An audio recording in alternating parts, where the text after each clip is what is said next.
Hi everyone, the small engine mechanic here. Today we're checking out a no-start issue on this Generac generator. The owner had it stored for 2 years after running the fuel out. And when he brought it out of storage and filled it back up with fuel, it wouldn't start. So they tried using starting ether and the unit caught on fire. So, let's check the fuel system out. First, we will remove the filter cover, filter, and carburetor plate.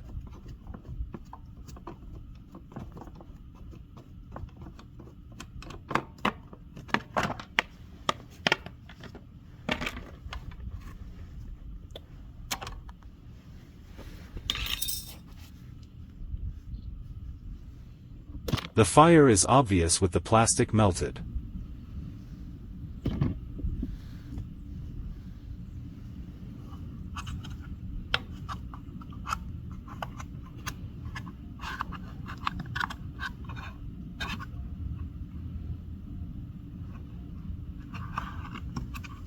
These are supposed to be flat.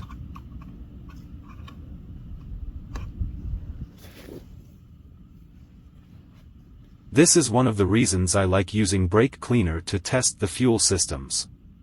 It's less flammable and evaporates quickly. Now we will test the fuel in the carburetor.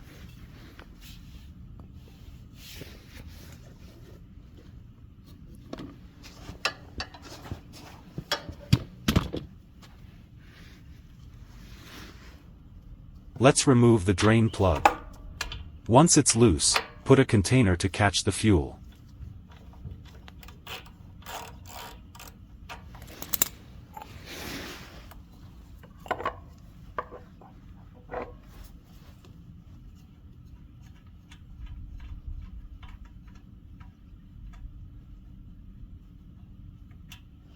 No fuel seems to come out. The tip of the drain plug has varnish on it. That's never a good sign. So, with the drain plug removed and the fuel valve open, fuel should have been pouring out. So, now we need to remove the carburetor. Using a 10mm socket, remove the 2 filter housing nuts. Then remove the back housing bolt.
Then remove the filter housing.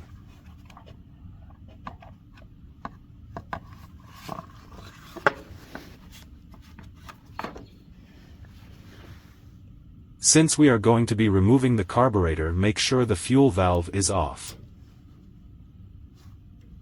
Remove the fuel supply hose from the carburetor.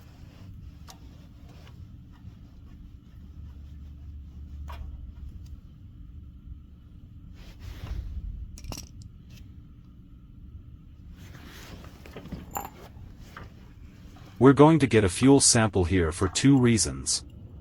First, to see the fuel status that was trapped in the filter and hose. Second, it's so we can test the supply from the tank through the valve. Just the fuel that came out from the filter was dark brown. So, let's check the flow.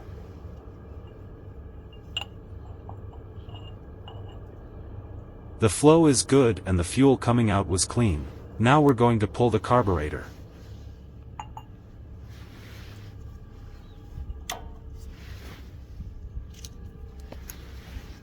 We need to disconnect the throttle return spring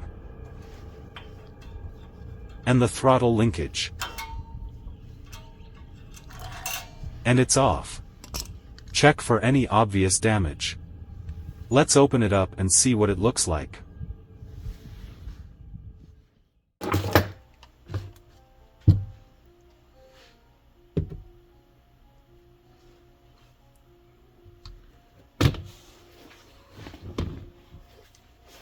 Remove the bowl nut.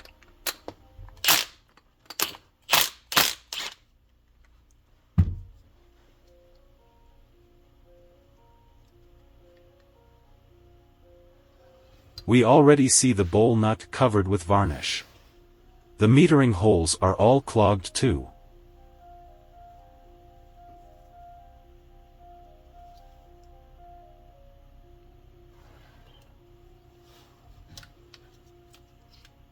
The bowl is stuck in place. So, we'll put the bowl nut back on and tap it with a screwdriver.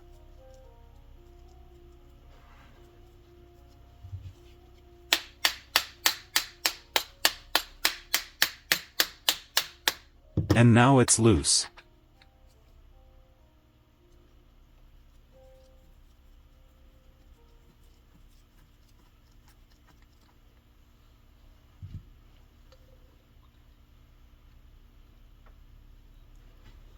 The bowl is covered with varnish. Now, remove the float hinge pin and remove the float and needle. But in this case, the needle is stuck. Sometimes you can use a pair of needle nose pliers and get it to come out.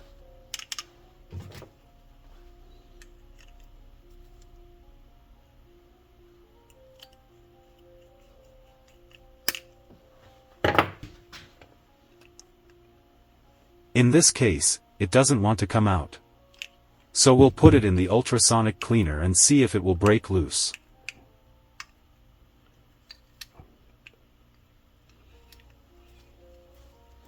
So until then, let's remove the main jet and the emulsion tube with a flathead screwdriver.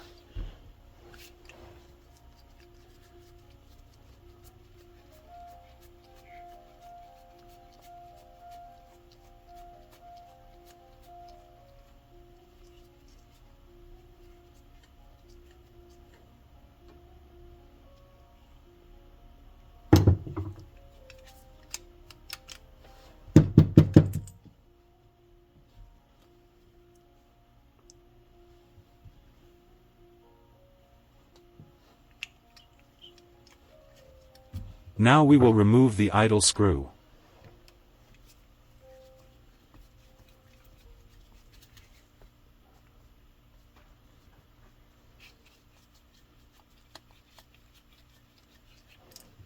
Now remove the spacer and the pilot valve.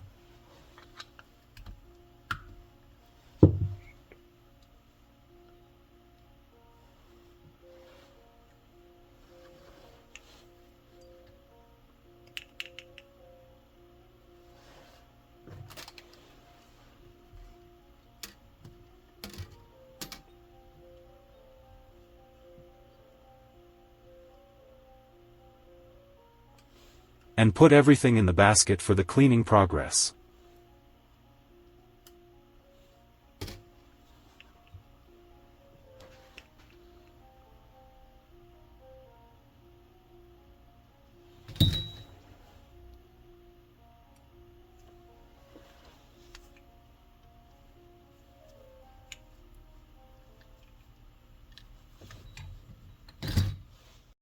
If you don't have an ultrasonic cleaner, there is always the option of a dipping type of cleaner available at most auto part stores. After 20 minutes in the cleaner, the needle loosened up to get removed.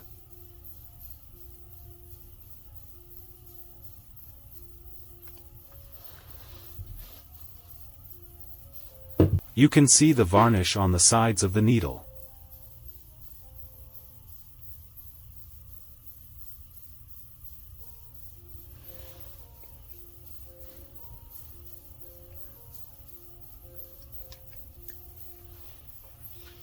Ten more minutes in the cleaner and we're ready to clean the needle valve.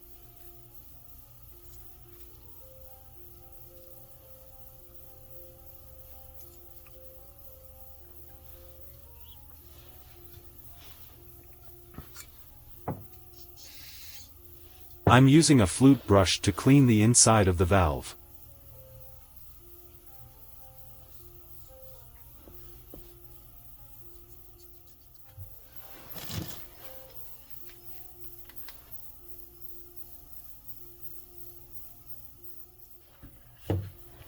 Massive difference from before. Now, we're going to clean out the bowl nut metering holes. They should be cleared all the way through.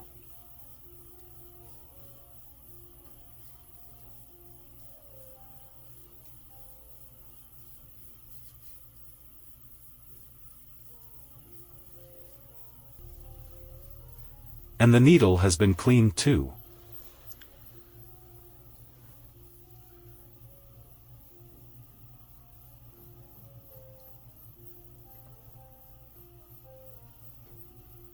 With the pilot valve, check the O-rings and make sure the tip is cleared.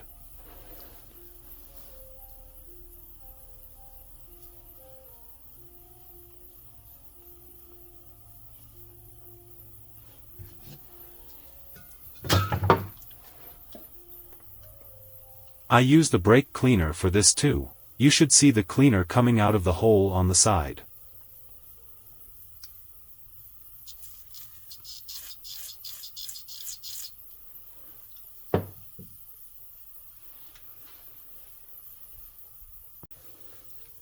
And we need to make sure the bowl drain is cleared too.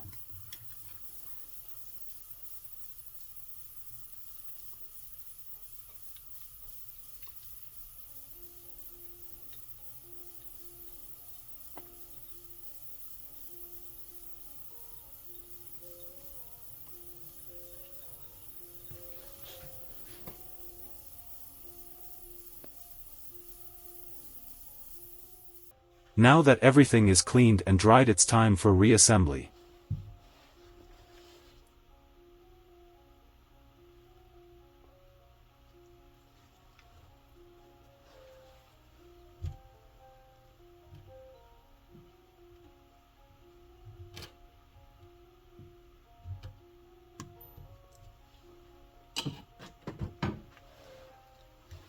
First, we're going to put the spring back on the needle and reattach it to the float.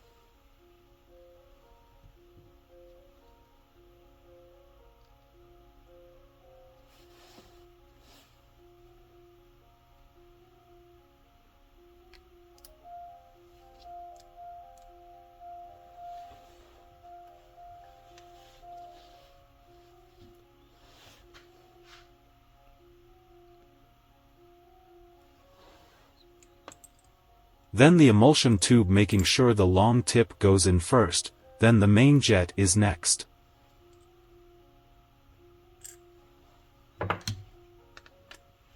And tighten it back down.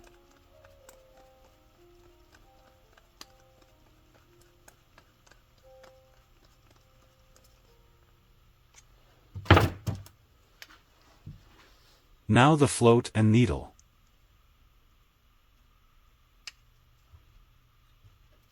Then the hinge pin.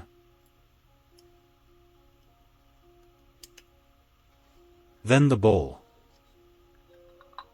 Make sure the drain is on the opposite side from the fuel supply inlet. Then the bowl nut.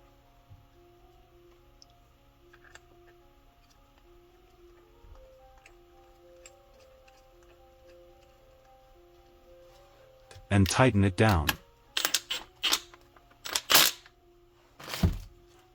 Next is the pilot valve. Then the spacer and idle screw.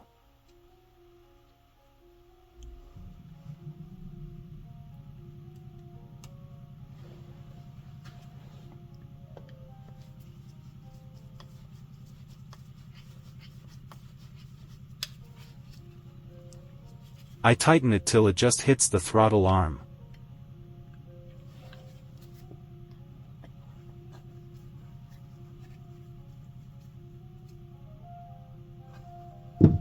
Now check the function of the choke and throttle.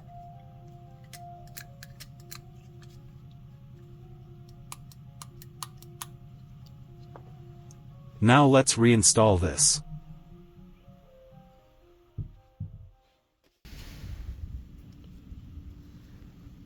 Be sure to install the drain plug.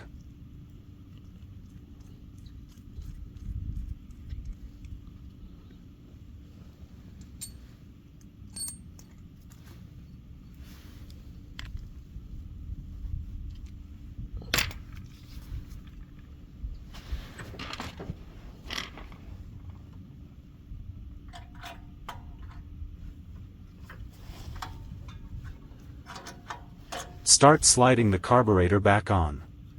And connect the throttle linkage and return spring.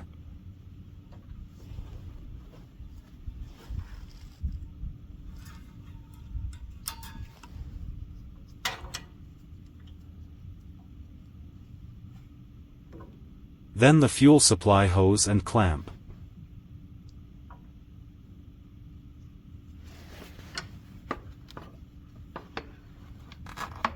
Then the filter housing and the bolt in the rear.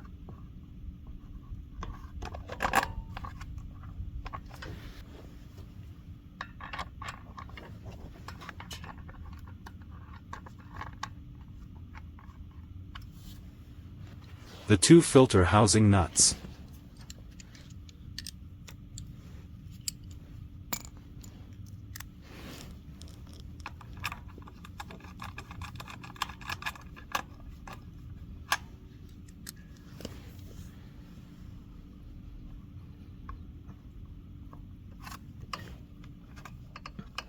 Then tighten them all down.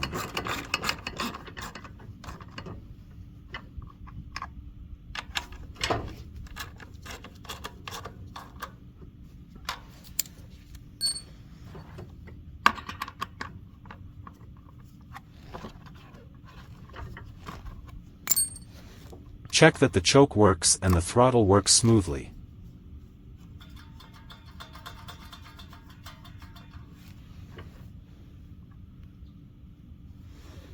The unit is in full choke. Open the fuel valve. And we're ready to start. I only give it 3 pulls. If it doesn't start by the 3rd, I will need to start over. So, the choke closed. Fuel on. Switch on. And let's try it out. First pull.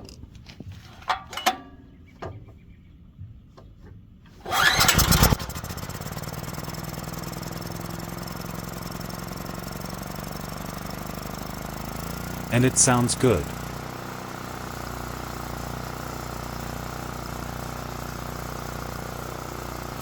Need to reinstall the carburetor plate, air filter, and cover. Make sure to hit the subscribe button and the bell to be notified of more tips and how-to videos. And with it running smoothly,